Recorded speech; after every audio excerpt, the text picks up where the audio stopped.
O consultor de empresas Valdez Ludwig esteve aqui no Sem Censura e deu uma verdadeira aula sobre o mercado de trabalho. Há uma transformação na economia toda. Então, o resumo da ópera é assim. Nós temos uma economia baseada em conhecimento. Só se vende, só se compra, só é conhecimento. Se ela é baseada em conhecimento, o que importa mesmo é a inovação. O que importa para uma empresa, o único fator de competitividade que sobrou para as empresas chama-se inovação, capacidade de inovar. Inovação só vem de gente. Inovação não vem de máquina. Então o ser humano passou a ser a chave da estratégia das empresas. O empresário bacana sabe que a única coisa que presta na empresa dele são os funcionários dele. Que o resto não vale nada. Empresas com patrimônio do tamanho dessas companhias aéreas aí, com problemas, certo? Não adianta ter o melhor equipamento do mundo, certo? Não adianta isso, se você não colocar o teu funcionário em primeiríssimo lugar. É a única coisa que vale, tá certo? Se eu deixo de ser senhor de engenho, eu não preciso de capataz. Por que tem capataz? Porque o senhor de engenho detesta sujar as mãos. Então o que ele faz? Ele contrata um capataz. Nas nossas empresas ele dá o nome de gerente para esse cara. Aí você pergunta, o que você faz pro gerente? Nada. Certo? O que você faz aqui? Eu coordeno. Eu supervisiono. Nada. Ele não faz nada. Ele passa o dia como capataz. Ou seja, controlando os outros. Certo? Acabou o que eu pedi? Eu pedi outro. Cadê o relatório que o homem está pressionando? Sempre tem um homem pressionando o cara. Ele fica no meio de campo. Está desempregado. Está desempregado. É um cara que não sabe fazer nada. Só controlar os outros. Daqui que eu assino, adoro assinar e tal. Agora, essa estrutura ainda vige, quer dizer, por quê? Se tem senhor de engenho e tem capataz, é porque tem a terceira raça, que é a maioria das pessoas que tem uma vocação para escravo. Aí é a questão do empreendedorismo. Eu não posso mais ir para o mercado de trabalho como um escravo. O que é o escravo? Detesta trabalhar. E é fácil de fazer o teste. É fácil fazer o teste para saber se é escravo ou não. Você pergunta para a pessoa assim, e se você ganhasse na Mega Sena? Aí o cara diz assim, se eu ganhasse na Mega Sena, não passava nem na porta daquela empresa. Tanto que ele odeia trabalhar. Bom, ele tem a síndrome do domingo de noite, aquela história toda. Ele confunde o salário completamente. Ele acha que ele ganha pouco e ponto final. Ele esquece que a regra do salário é igual no mundo inteiro, desde Adão e Eva. As pessoas recebem pela sua raridade e não pela sua importância. Os professores estão em alta e ganhando pouco. Por quê? Porque tem muito. E o Popó ganhou em 12 minutos o que, certo? O que nenhum professor vai ganhar, mas Popó só tem um. E professor tem muito. E o erro definitivo do escravo é trabalhar mal porque ganha pouco. Por que você está trabalhando tão mal? Porque eu ganho pouco. Com o dinheiro que eles me pagam, não é para fazer trabalho espetacular, não. E aí ele fica ali. Quem é que vai te achar? A minha orientação, cadê a câmera? Tá lá. Primeiro, se você ganha pouco, sabe o que você tem que fazer? Um trabalho espetacular. Porque aí alguém te acha. O cara que começa a jogar bola, ele começa a jogar bola ganhando salário mínimo. Ele não faz gol contra porque ganha pouco. Vou fazer gol contra. Por quê? Porque eu ganho pouco. Ele vai e mostra o talento dele. E aí alguém descobre. Você ganha pouco, faça um trabalho espetacular, pô. Olha que engano. E o pior ainda, o escravo tem essa coisa de não gostar muito do salário, que ele gosta do benefício. Entendeu? Tem ticket, tem vale, tem não sei o quê. O importante é cesta básica. Né? Agora, por quê? Porque a estrutura industrial ainda está aí, a velha, para a maioria das empresas. Mas agora, um funcionário que é maravilhoso e que nunca é reconhecido, tem que se demitir da empresa? Claro que ele tem que procurar outro. Claro, já faz um trabalho uma desgraça que você dá. Você faz um trabalho espetacular, o cara continua pagando pouco. O pagamento, você tem que saber quanto você vale no mercado. O cara chega para mim e diz assim, eu quero aumento. Eu digo, tem alguém querendo contratar você? Não. Ué, então você vale, meu amor. Isso é no mundo inteiro. Não importa se é socialismo, comunismo ou capitalismo. Isso aí vai desde Adão e Eva. Então você tem que saber quanto você vale também. Para poder exigir. É a passeata onde o servidor público. Eu quero. Porque eu quero. Quanto que quer? Quanto você vale? Me diga quanto você vale. Infelizmente é assim. Esse modelo industrial velho morreu então. Então é o fim do capataz. O fim do capataz morre junto o tal do gerente. É o fim completo da escravidão. Agora sim acabou a escravidão. Qual é a tragédia embutida aí, Leda? é que esse novo mundo dessas empresas bacanas que a gente está conversando até agora, é para muito pouca gente. A maioria das pessoas que estão sem emprego são esse perfil, que estão precisando de um capataz ainda, um bom senhor de engenho. Então, é um dilema que nós temos, que então, é transformar... a chamada ratatouille está liquidando? Não, nós temos que... Não, o desafio não é botar as nossas crianças na escola, elas já estão. O Brasil está com todas as crianças na escola nesse momento, praticamente todas. É bobagem. O problema... Melhorar a escola. Não, o nosso problema é colocar um adulto de volta na sala de aula. Porque a questão não é qualificar a pessoa. Não tem como. Ó, meu amigo, Mas você... a questão é atualizar? Não, é educação básica. Eu vou dizer por quê. O indivíduo, você não tem mais trabalho aqui. Por quê? Porque esse torno aqui era manual, não tem, agora é torno de comando numérico, é software. Ah, tá, eu vou me qualificar. O indivíduo tem a 4ª série do 1º grau. Aí vai para a aula de comando numérico, vai para a aula de álgebra booleana. Tem condição? Tem que ter o 2º grau completo para começar a trabalhar nessas coisas que nós temos hoje. Tem que saber regra de 3. Para ler o jornal, né? Precisa saber regra de 3. Então a questão é que nós temos uma massa de desempregados entre os 35 e os 50 anos de idade que tem a 4ª série do 1º grau. Sobrou só o emprego da mão de obra. E não existe mais emprego para mão de obra. Ninguém quer contratar mais a mão de ninguém. Na escola de samba, querem contratar a mão de alguém? Você quer contratar o talento de alguém, você quer contratar o sonho de alguém, você quer contratar o conhecimento de alguém. Porque, enfim, a máquina está fazendo. Até porque hoje tem que ser feito com máquina para não machucar o funcionarinho. Porque é tudo para o meu funcionário.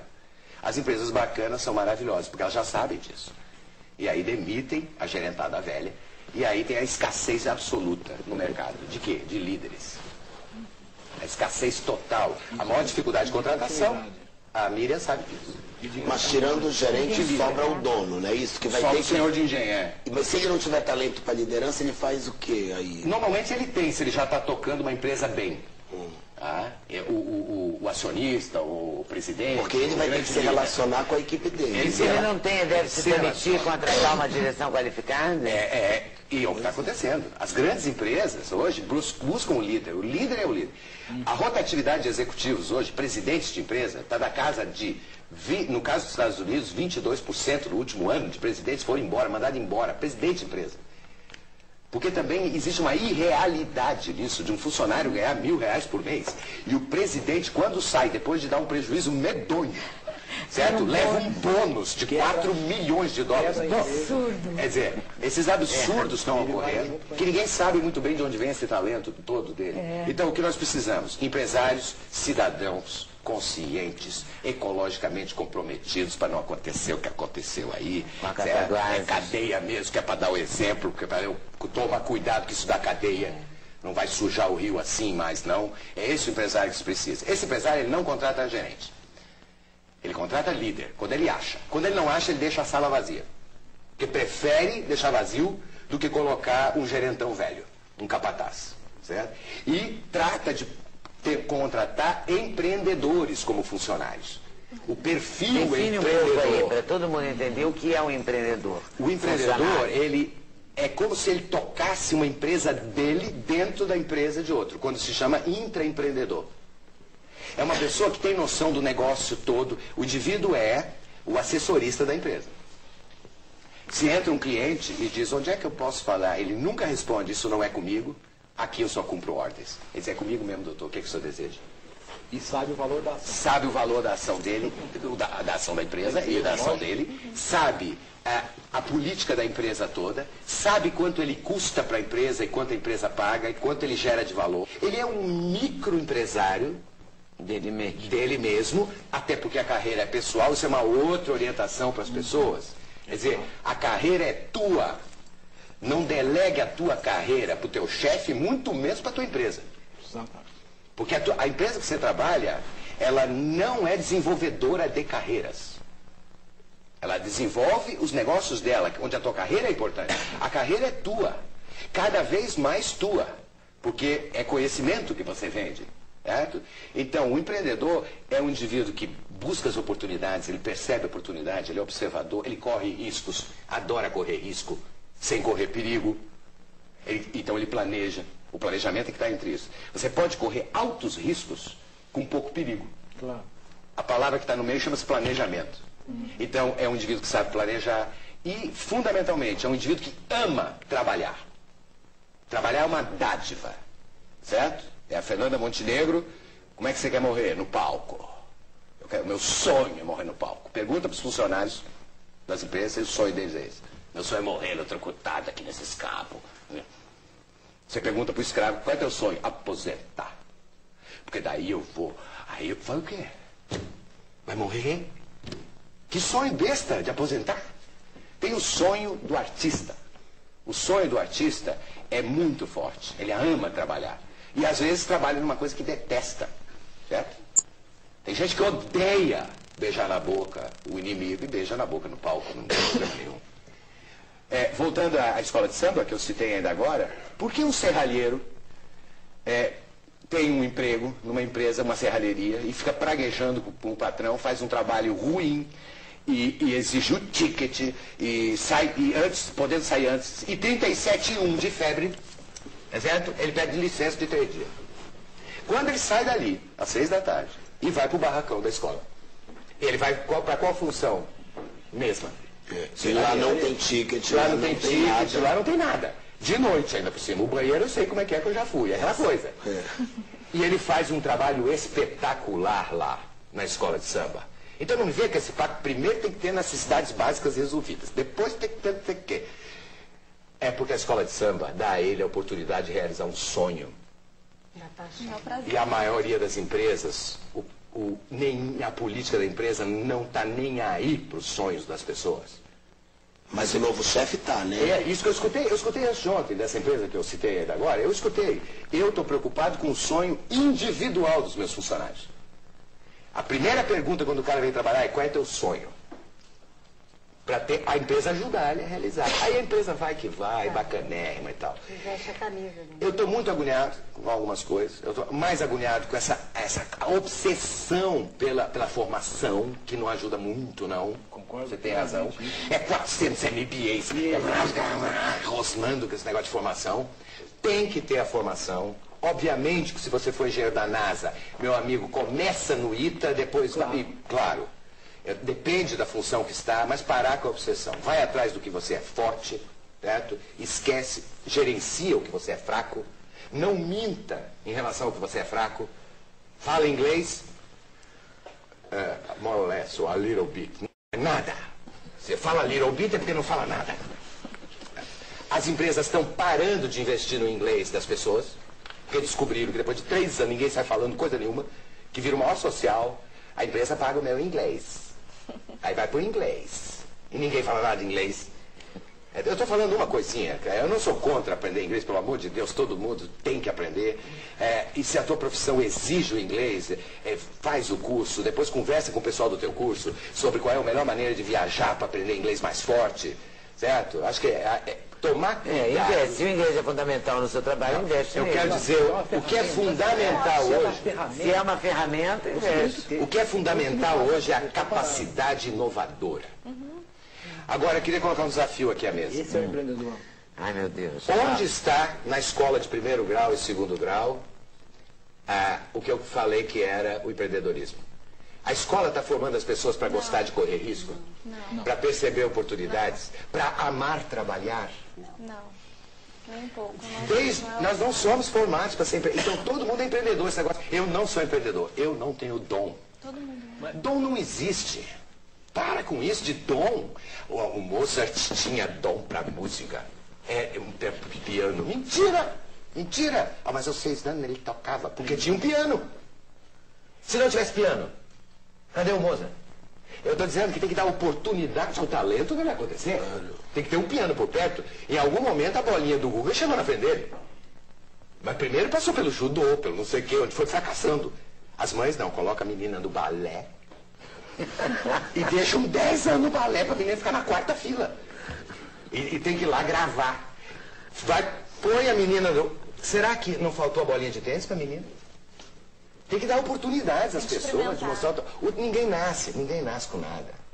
A gente nasce com determinada compleição para algumas coisas. Se nasce com um ouvido maravilhoso, a gente seria cantor. É que o nosso ouvido é ruim. O passarinho não nasce sabendo voar. A mãe dele não joga ele para baixo do ninho, ela não é besta. Só depois que nasce a pena. Entendeu? Aí a mãe joga, aí ele aprende quando a mãe joga. A gente não nasce sabendo mamar, a gente encosta o peito e encontra aquela maravilha, aí mama. Quer dizer, isso também no ambiente profissional. Então, a sugestão é, quais são as suas fortalezas, os seus talentos. Não é matemática, não é isso. Não. É comunicador, adaptável, a pessoa carismática, a pessoa... Esses grandes temas, tá certo? Do talento. E aí você tem trilhões de profissões, né? Que você pode escolher, que você pode se encaixar. Isso é um menino falando para mim, acho que eu falei de uma vez que eu tive no Sem Censura sobre isso. Acho que falei, mas vale a pena falar de novo. Do menino do interior de Minas, que quando eu perguntei, o que você faz melhor do que os outros? Ele, nada. Eu disse, não, você tem que ter alguma coisa, pô, que você faz melhor que os outros. Eu sou o melhor torcedor do Atlético. A única coisa que eu sou reconhecido. Aí ele montou uma rede de lojas temáticas do Atlético. E foi fazer administração. E daí a rede vende coisa. Quer dizer, o que ele tem de bom? O que ele tinha de bom? O que a mãe considerava um defeito. Que era a obsessão pelo Atlético Mineiro. A ovelha negra, né? A ovelha negra da família. E ele vai e me monta uma rede temática do Atlético. E aí, sabe? E vai fazer administração, porque tem que saber, tem que ter a formação. Lê da importância dos pais para estimularem seus filhos a serem críticos e criativos, não é? Que não comece em casa a tolir, porque depois a escola já vai tolir. Então... Você tem um filho que é ótimo em matemática e péssimo em história. Você deve contratar um professor particular de matemática. Para ficar o melhor da classe. Que é pro bicho ficar o cão em matemática. E contrata um mais ou menos de história pro bichinho passar. E incentivar isso tudo está numa palavra que é sensibilidade, que é prestar atenção no outro. Prestar atenção no mundo. No outro e no mundo. Em si mesmo, né? Claro. No outro, no mundo. Quer dizer, o menino... Os pais têm uma mesma caminhando no judô. A escola não tá... Aí o menino vai com aquela cara pro judô. 3 anos no judô. Porra. Mas eu teria uma pergunta para... Você colocou um desafio para nós, eu faria o mesmo desafio, um outro desafio de volta. O que a gente vê muito das empresas, essas maravilhosas que a gente comentou, né, as empresas maiores, já mais estruturadas, o que é muito comum é que essas empresas buscam no mercado, igual buscam agulha em palheiro. São tantas as oportunidades de encontrar um profissional, então são 10 vagas para trainee, por exemplo, aparecem 5.000 candidatos. Certo. Tem empresa que se dá o luxo de, em 5.000 candidatos, não encontrar os 10 que ela procura. Por quê? Ela busca tantos requisitos necessários, quesitos básicos, que ela não encontra em 5.000 candidatos. Ela não enxerga. Ela não enxerga, ou ela faz o que a gente comentou antes do intervalo, né? Uma pergunta dessa, você vai pôr o sal antes ou depois? Né? Como se isso importasse no contexto final da carreira dele. Que eu acho que não é por aí. No próximo bloco, todos os passos para você montar o seu próprio negócio.